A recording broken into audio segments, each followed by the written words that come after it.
Hey, what's up, guys? This is Brendan Donahoe, and it's time for a review of the new Weezer record, Pacific Daydream.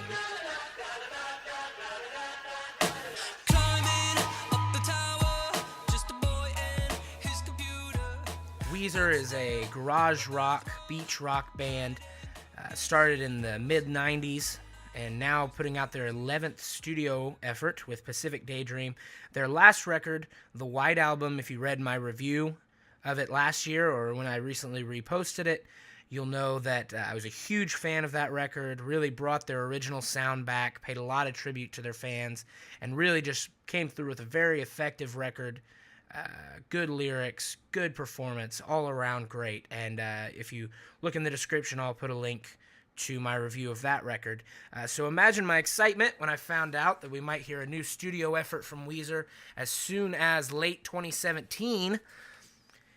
And I jumped onto YouTube immediately when I found out that their lead single, Feels Like Summer, had been released, hoping to get somewhat of a trailer to a movie I was excited for. And instead, I felt like I was scheduling a colonoscopy because this track just really told you right off the bat what you could expect from this Weezer record. And that was poppy, overproduced, trendy, new wave kind of sound that just really did not fit with what they were known for. So we're going to take this record one track at a time, and then at the end we're going to maybe take a look at what they did wrong and what they did right, and maybe how they might want to improve. So let's start with track one, Mexican Fender. So track one fades in pretty cool and has a nice opening riff, but immediately when Rivers Cuomo's vocals come in, you are taken out of all the excitement you had. There's not a good melody to the vocals, very boring, and when you get into this bland, very poppy chorus that is overproduced, way too trendy for Weezer, it just really takes you out of any excitement you might have had left for this record. The lyrics on this album, and especially in this song, come off almost like some high school band somewhere trying to imitate Weezer lyrics. They really don't come off as Weezer lyrics. Weezer is known for writing simple lyrics that say quite a bit in their silence, that say quite a bit with what they don't say. And instead, these are simple lyrics that mean nothing, and really disappointing. There's a solid drum fill on this, but literally, I mean, that's maybe 5 seconds and a 10-second opening riff. So 15 seconds of this track is worth listening to in total. And the rest, not worth wasting your time. Not a great start to the record. So let's move on to track two, Beach Boys.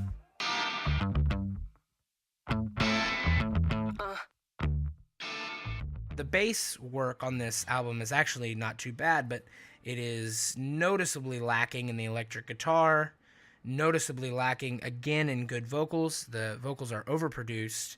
They have no character in them. There's no melody to most of this song. Again, the chorus, very weak, very not catchy. And there's some just awful like laser noises in the background of this track. And they do this a lot on the album, this weird, futuristic, synth pop kind of instrumentation, and it's just distracting and it's just annoying, and again, not very Weezer like.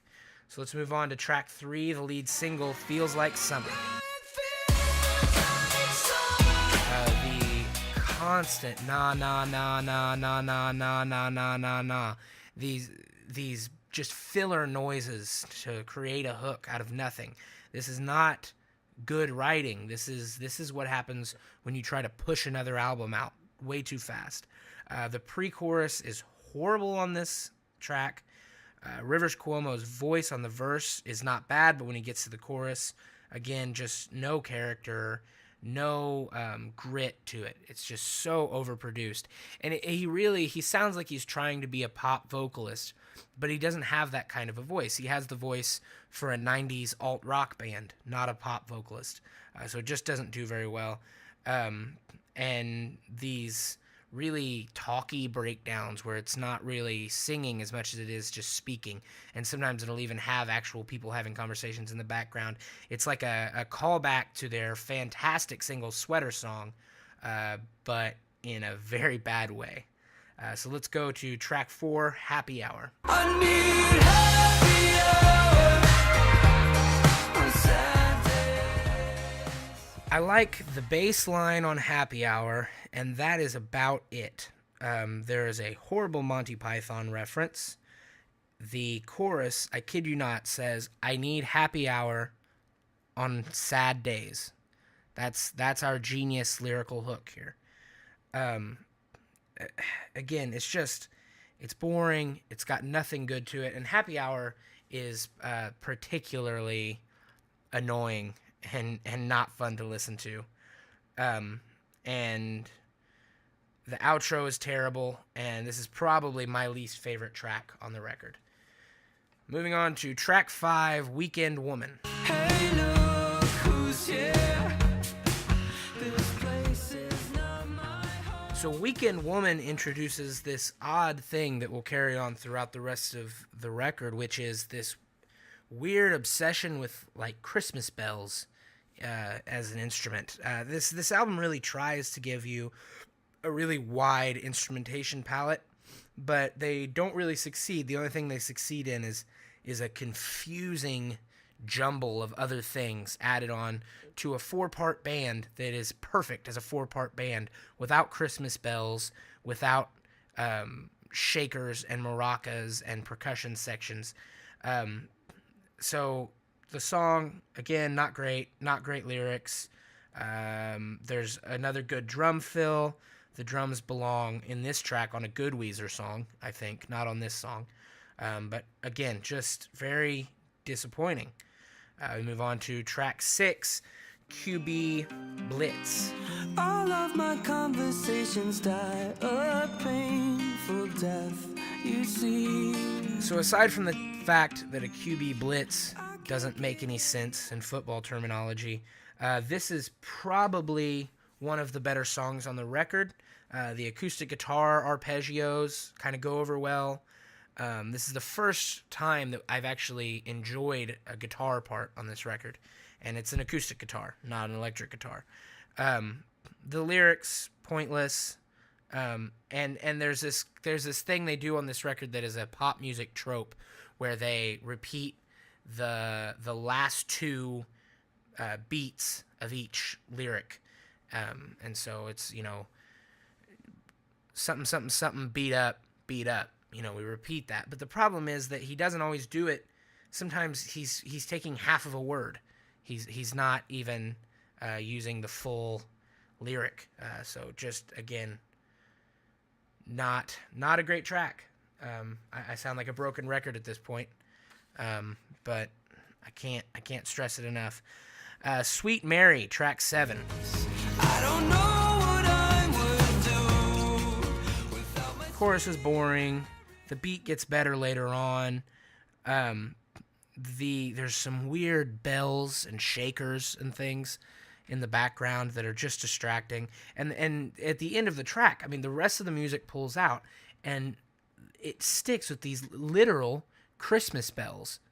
And I mean, I feel like they're going to break into Jingle Bells, and it's November, you know? And this isn't a Christmas album. Pacific Daydream is not the name of a Christmas album. And none of the lyrics, well, I mean, the lyrics don't mean anything, but they're not Christmas related. There's a lot of opportunities they had on this record to do some stereo imaging, which they don't do, and they don't do it. In this track, there's several parts, especially in the bridge, that could be stereo imaged and done something cool with, and they just don't. It's just lazy. Moving on to track 8, Get Right. I made a shot with pictures of you. So actually a promising opening to this track. There's a good kick drum sound. They actually produce the drums really well. They record the drums really well. There's actually some stereo imaging on this record, as if they heard my thoughts on the last track. Lyrics don't mean anything, but at this point we're not surprised by that. There's a really good snare roll that takes you into the pre-chorus. There's a lot of EDM noises. There's a tambourine. There's just a lot of stuff that you need to ignore.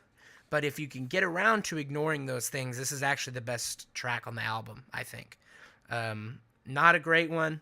It would be the worst track on almost any other Weezer album, but for this one of their better ones. There's actually a pretty good outro to this song that kind of cements it as the best track on the record. And then track 9, La Mancha Screwjob. I've been alone so many times before. Going into this, I had heard some okay things. There's essentially nothing to say about this anymore. No electric guitars. The bass is okay and the drums are okay. Lyrics are stupid. Backing vocals are stupid. There's just nothing to say.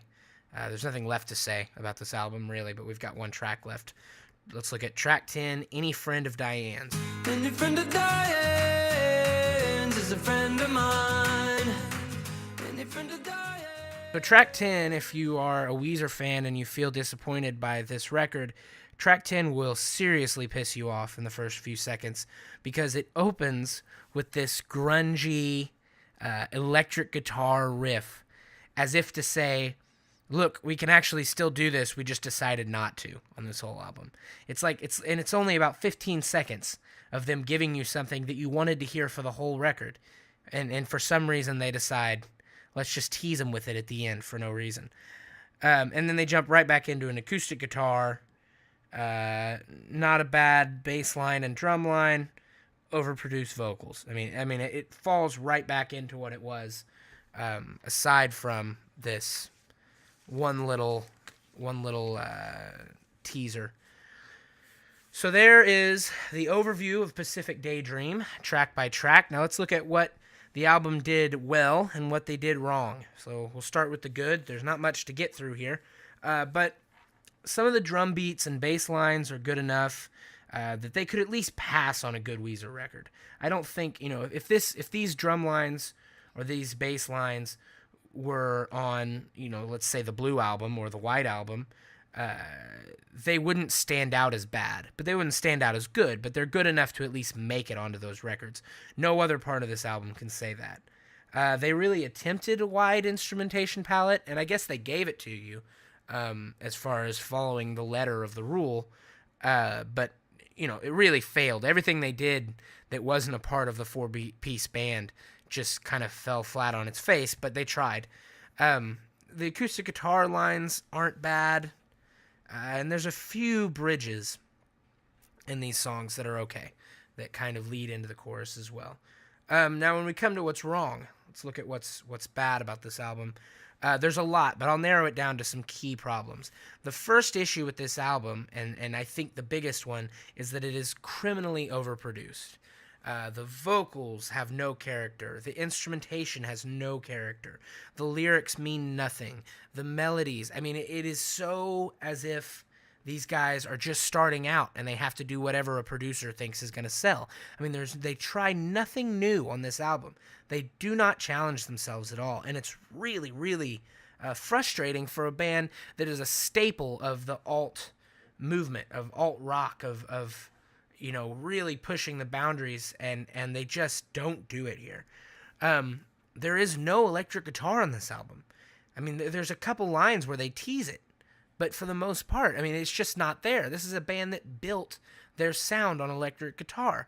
Imagine the Foo Fighters coming out with an album that has no electric guitar on it. This is a band whose sound is built around this, and it's not that they aren't allowed to come out here and experiment and say, hey, we're trying this new sound. I'm not against that. But they aren't experimenting. They're just pushing out uninventive, not creative tracks to put out another album quickly, and I don't think it's necessary. The lyrics on this album are bad. Bad. And really, really disappointing, because that's one of the high points of what Weezer does. And aside from the few bridges, verses and choruses are pointless. They mean nothing. They're boring. They have no good melodies. The only good thing you get sometimes on these tracks comes in the bridges, and not even all of them. But the verses and choruses, I don't think, provide one bright, shining moment on this album. So if I had to give it a rating, I would give it maybe a middle 2 to maybe a light 3 on this record. Let me know in the comments what you think, if I was completely wrong, if I'm completely right, what I should review next, what you think of Weezer and where you think their career is going to be heading. If you like this video, share it, subscribe. I don't know how often I'll be doing these, but hopefully more often. It's a lot of fun. And hope you enjoy.